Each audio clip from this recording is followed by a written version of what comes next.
Magandang araw mga boss, idol. Panibagong araw na may panibagong video na naman ang ating tatalakayin ngayon. Tara na at talakayin natin dito at kilalanin ang bagong sentro na dapat kunin ng Los Angeles Lakers ngayong season upang maisalba ang kanilang kampanya. Alam naman natin na mas kailangan ngayon ng kapalitan ni Anthony Davis. Tatalakayin na rin natin dito ang hinaing ng mga fans na kailangan na nga daw na i-trade ng Golden State Warriors si Klay Thompson. Pero bago yan, please don't forget to hit the notification bell at mag-subscribe sa ating channel.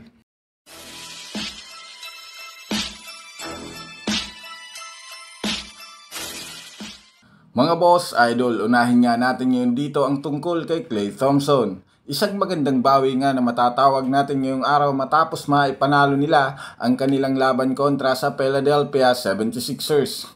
117-109. Yan nga mga boss idol ang final score at umabante at nakuha na ng Warriors ang kanilang pangbenteng panalo sa pamamagitan ni Stephen Curry na literal binuhat ang Warriors upang manalo. Kahit man nga mainit ang simula ng 76ers, hindi pa rin naman nga ito pinayagan ni Stephen Curry kasama sina Andrew Wiggins at Jonathan Kuminga na parehong merong 20 plus points. At ang maganda pa nga dito na napansin ng mga Dubs fans ay mas nakakaikot nga daw ang bola sa bawat player at maganda ang ball movement kapag wala si Klay Thompson. Lingid nga sa kalaman ng nakararami hindi nga naglaro ngayong araw si Klay Thompson dahil meron nga daw itong lagnat. Kung inyo ngang mapapansin ay mas maganda ngayon ang shooting percentage ng Warriors, ibig sabihin kahit nga mga fans napapansin na panahon na upang bitawan ng Warriors si Klay Thompson. Pero ang tanong, papayag nga ba si Stephen Curry na mangyari ito? Yan naman nga ang ating aalamin sa susunod na mga araw. Sa kabilang dako naman tayo mga boss idol tungkol naman sa Los Angeles Lakers.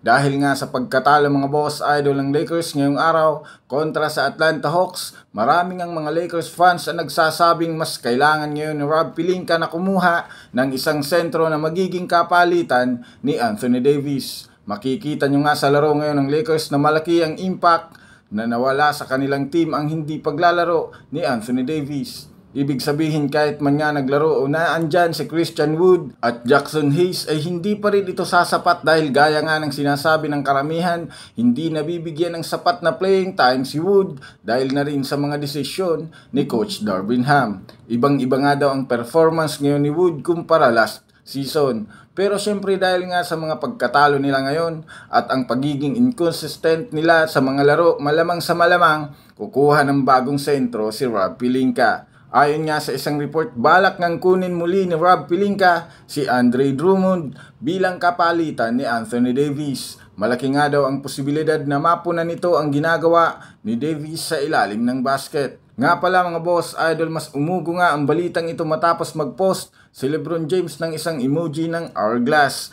meaning may pagbabagong magaganap sa trade deadline.